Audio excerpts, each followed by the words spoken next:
Hello, I'm Eric Zimmer, and welcome back to the history of the British royal family. When we last left off, we got up to the death of King Henry VIII, or as you people might remember him as, the king with 6 wives. But now, his teenage son, Edward, became king, and we're about to find out exactly what happens next. What's the next big showdown? Ready? Alright. Let's begin. Chapter 8.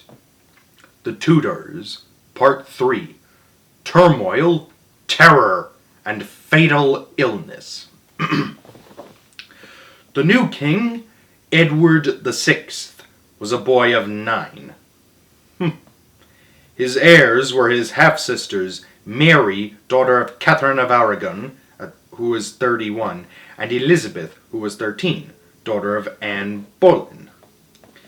This was just the situation King Henry VIII had wanted to avoid. He had destroyed 2 wives in his search for a son to succeed him. Now the Tudor throne was in the hands of a boy, a woman, and a girl. And though it was not yet apparent, the last 2 had been badly affected by the turmoil of Henry's first 2 marriages. Princess Mary had once been a bright, beautiful child adored by her father, but she had suffered badly during her father's battle with her mother, Catherine of Aragon. Mary, who was 31 when Henry died, was mentally scarred. Deprived of love, she craved it badly. Roman Catholicism was outlawed in England by this time, but Mary remained a devout Catholic. It all led to terrible mistakes and a sad, lonely end. Princess Elizabeth could have gone the same way, but years of turmoil had hardened her rather than weakened her. She was unusually shrewd, even at 13. She was also very wary. She had been less than 3 years old when her father killed her mother. When Elizabeth was only 8, there was another execution. Catherine Howard, who had befriended Elizabeth, had her head chopped off. After that, Elizabeth came to believe that marriage was dangerous. Men were dangerous. These fears were to affect Elizabeth for the rest of her life. King Edward VI also had a problem. He was too young to rule on his own. He had to have a protector. This was the cue for 2 very ambitious men to seize the power they had always wanted. The boy king's uncles, Edward and Thomas Seymour. Excuse me.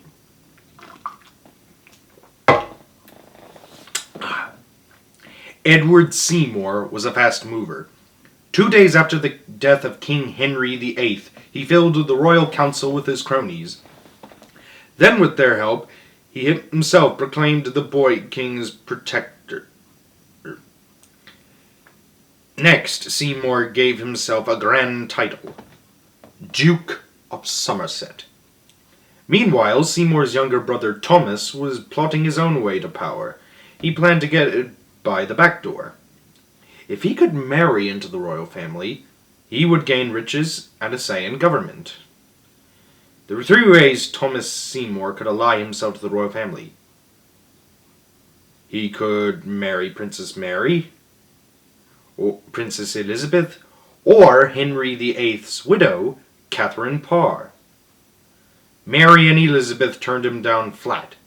They were princesses. Marriage to an upstart like Thomas Seymour would have been beneath their royal dignity. So Thomas fell back on Catherine Parr, who had in fact been betrothed to him before she married King Henry. Now he charmed her again. They married in secret in May of 1547. Thomas Seymour had reached first base. Not that this marriage stopped him from playing around. Seymour was particularly keen on Elizabeth. Seymour often went to her bedroom wearing scanty clothes. Oh, God. He played suggestive games with Elizabeth. Seymour did not attempt to hide his activities. At court, he paid Elizabeth so much attention that Catherine, who was pregnant, became jealous. The unfortunate Catherine died in childbirth on September 5th, 1548. This robbed Thomas Seymour of his precious royal connection. He became desperate. One night, in January of 1549, he was found outside King Edward's bedroom. He held a smoking pistol in his hand. The young king's pet dog lay dead at his feet.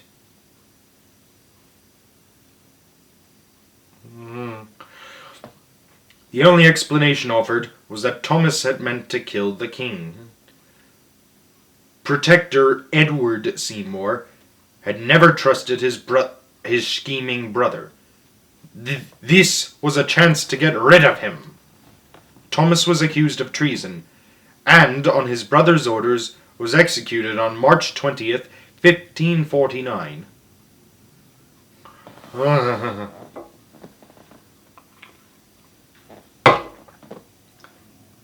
But Edward Seymour had himself made many enemies. He was hated for the way he grabbed power in 1547. The most deadly of his enemies was John Dudley, Earl of Warwick.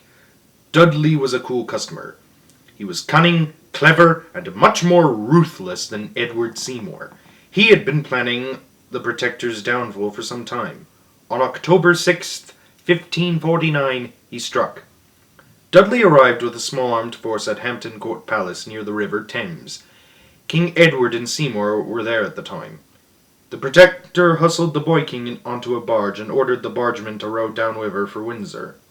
Fast. Edward got there safely, but Seymour knew the writing was on the wall. 8 days later, he gave himself up and was sent to the Tower of London. Subsequently, Seymour was charged with embezzlement and unlawful seizure of power. He was fined and sacked from his role as protector. He was released, and Dudley allowed Seymour to live a while longer, safe in the knowledge that sooner or later the former protector would slip up. Then he could be accused of more serious crimes, crimes that carried the death penalty.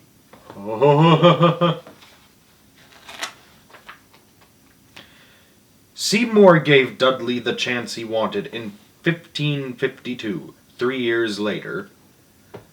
The Catholic Princess Mary had refused to have anything to do with Protestant church services. The royal council tried to bully her, but she would not give in. Unfortunately for Edward Seymour, he had a fondness for Mary and supported her. With that, John Dudley pounced! He accused Seymour of wanting to restore the Roman Catholic Church in England. To back that up, Seymour was also charged with conspiring against the royal council. It was a lethal package. Seymour was found guilty and sentenced to death. King Edward was horrified. He begged Dudley to spare Seymour's life. Dudley ignored his pleas, and Edward Seymour was executed on January 22nd, 1552. With both of the Seymour brothers dead, John Dudley had a free hand to do as he pleased. He gave himself and his supporters grand titles. He became Duke of Northumberland. Dudley and his cronies plundered the monasteries and university libraries of their treasures. They grabbed royal estates worth a phenomenal £30,000 a year. I wonder how much that would be in today's money. By the time they had finished, England was almost bankrupt. Meanwhile, King Edward, now 14, was feeling the strain. The Seymour brothers had pressured him and torn his loyalties back and forth. But John Dudley was much worse. He was a pure brute. He treated the boy king like a puppet, bullying him mercilessly. He nagged him to sign documents and laws. Edward had no say in anything. Dudley was all-powerful. Then at the end of January 1553, Edward became seriously ill. He had a high fever, his lungs were congested, and he could barely breathe. When Princess Mary came to visit him, he failed to recognize her. Edward, at the age of 15, was clearly dying. Alarm bells rang for John Dudley. If Edward died, Catholic Mary would become reigning queen. That would be the end of Dudley's power. He had no intention of letting that happen. The plot he laid to hang on to power was truly dastardly. Dudley arranged 3 marriages. Sisters Lady Jane Grey, Catherine, and Mary were members of the Tudor royal family, descended from Henry VIII's sister Mary. Jane Grey was considered most important of the 3. Dudley married her off to his own son, Guildford Dudley. Catherine and Mary married powerful nobles, both of whom were Dudley's allies. That done, Dudley went to King Edward and bullied him into agreeing that if Princess Mary became queen, it would be a disaster for England. Poor Edward was too ill to resist. On Dudley's orders, the young king changed his succession to the throne. Now his successor was to be Lady Jane Grey.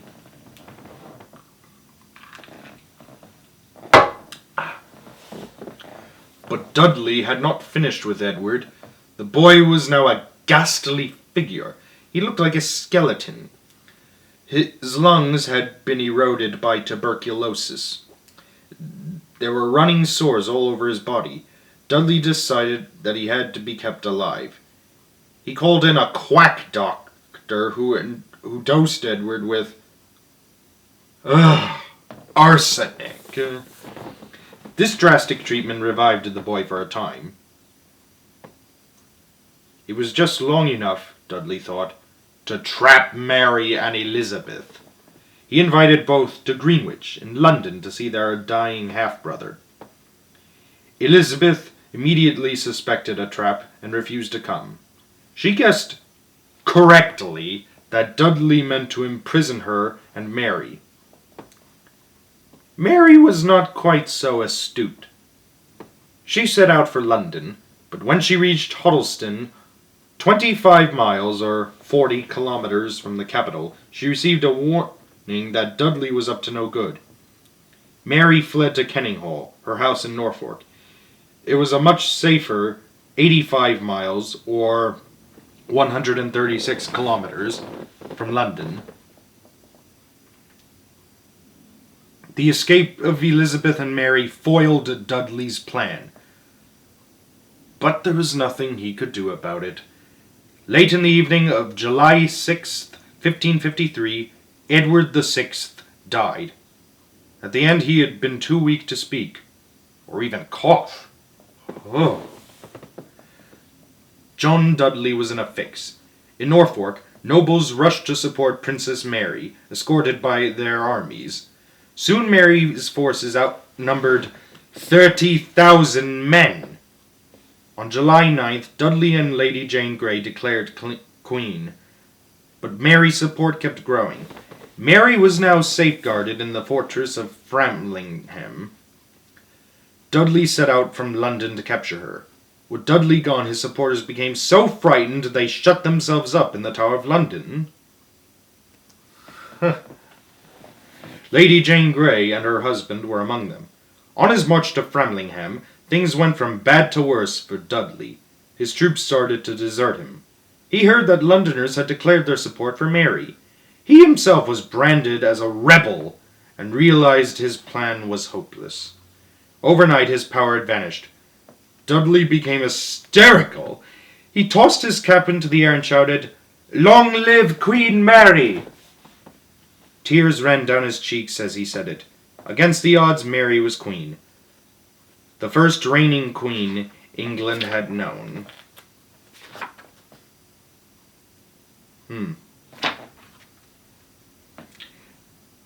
John Dudley was arrested on July 21st, accused of high treason.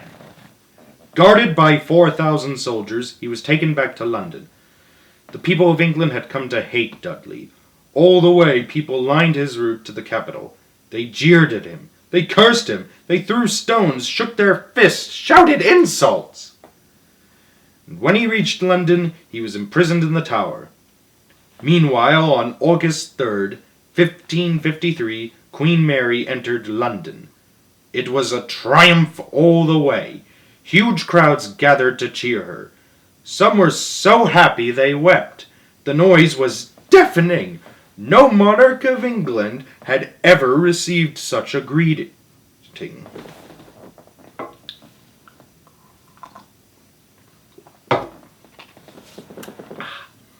Mary dressed for the occasion. Her gown was of royal purple. Her neck was circled with jewels. Even her horse had trappings made of cloth of gold. But she was now 37 and looked even older. All her sufferings now showed on her lined, pale face. Mary was not a cruel woman. She tried to see the good in everyone.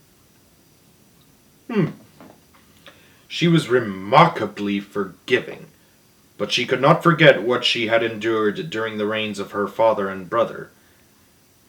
As the cheering Londoners would soon learn, Mary's reign would be payback time for those sufferings. Her subjects would suffer in turn. Queen Mary was unhappy, and it was typical of her to begin her reign with an act of mercy. She pardoned 5 prisoners from the Tower of London. Mary's ministers expected her to punish the conspirators who had tried to cheat her for the throne. Mary confounded their expectations by pardoning all but 3. Only John Dudley and 2 cronies were executed on August 22nd, 1553.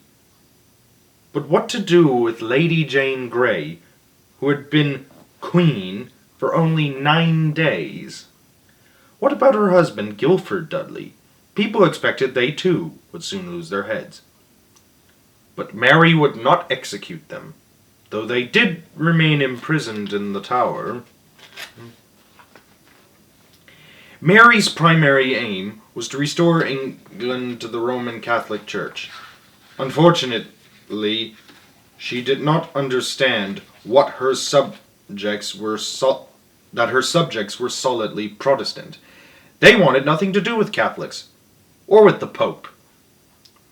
With this, the stage was set for a major clash between the Queen and her people. It became even bigger when news leaked out of Mary's marriage plans.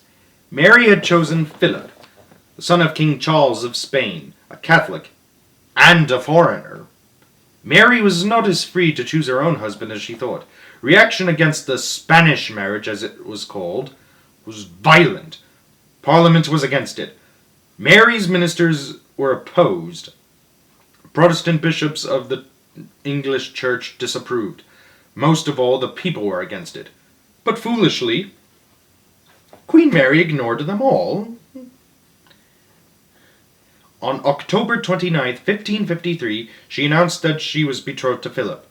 She would never change, she said, but love him perfectly. A wave of alarm spread throughout England. There were fearful stories doing the rounds that a Spanish army of 8,000 strong men was en route to England. The Spaniards sought to take over the Tower of London, ships of the English Navy and English ports. None of these stories were true, of course, but rebellions were being planned all over the country. The rebels' leader, Sir Thomas Wyatt, was ready to march on London.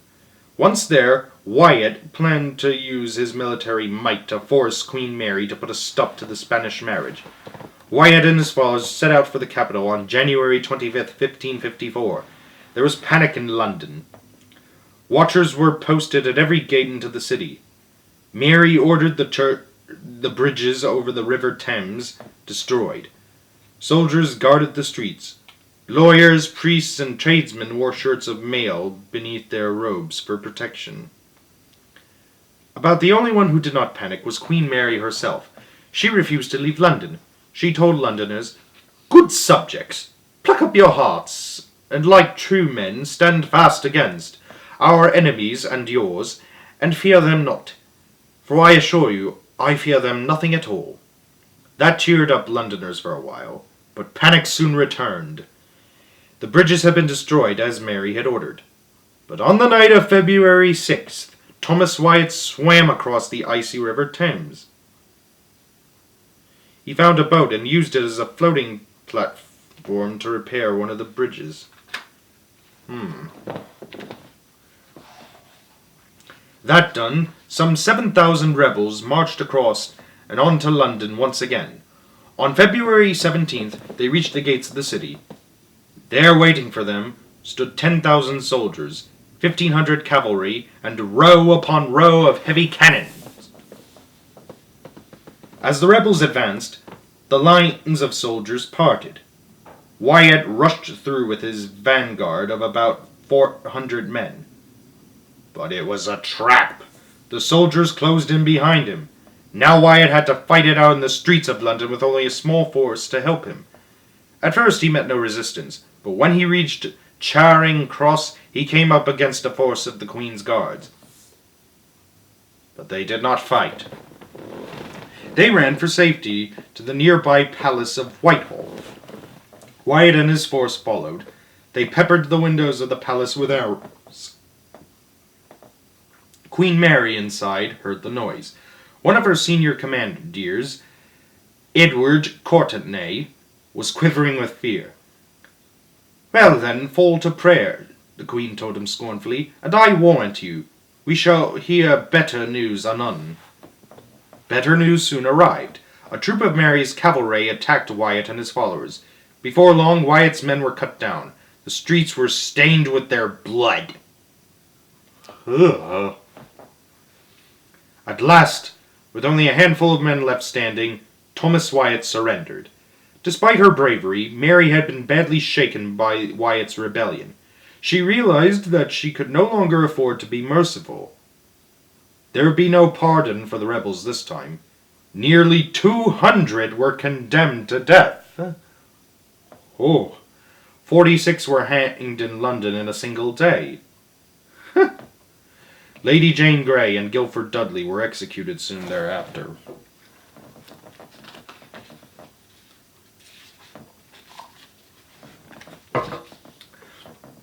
The unfortunate Lady Jane had to die, but she was an innocent victim. The same could not be said of Princess Elizabeth, Queen Mary's half-sister. At least Mary did not think so. What made Mary suspicious was the way Elizabeth avoided contact with her. She would not come to court. She would not attend Catholic Mass. Mary was sure Elizabeth had conspired with Thomas Wyatt and the rebels. And then on March 17th, 1554, Elizabeth was arrested and taken to the Tower of London. But she denied knowing anything about Wyatt's rebellion. There was no real evidence against her. After 2 months, she was released and taken under guard by barge to Woodstock in Oxfordshire. Queen Mary was alarmed to see how popular Elizabeth was. All the way, people lined the banks of the river. They cheered her loudly. Church bells rang out. Guns were fired in celebration. Women baked special cakes for Elizabeth. Before long, her barge was piled high with gifts. Meanwhile, the leaders of Wyatt's rebellion were heavily punished. One of them, the Duke of Suffolk, was beheaded on February 23rd. Wyatt himself was hung, drawn, and quartered. Members of Parliament had protested violently against the Spanish marriage. But the day Wyatt died, they gave in. The royal marriage bill became law. Gritting their teeth in fury, Parliament told Mary that Philip would be welcome in England. But Philip was not too happy about the marriage either. The last thing he wanted was to marry a scrawny, aging queen 11 years older than he was. But he had to go along because his father, King Charles, wanted to ally Spain with England. That way, Charles could get his hands on English money and troops for his war with France. Mary knew nothing about any of this. She imagined her marriage was going to be a great romance. She longed to be loved. She looked forward to showing off her handsome young husband. Philip, Mary thought, had been given to her by God. Poor Mary. It was all a dream. Philip left Spain for England on May 4th. He took his time getting there. It was not until July 21st that he met Mary for the first time. It was not a happy meeting. Philip found Mary repulsive and could not stand being near her. But he endured it and didn't let his real feelings show. Philip and Mary were married in Winchester Cathedral on July 25th, 1554. Within days, Mary became pregnant. Or at least she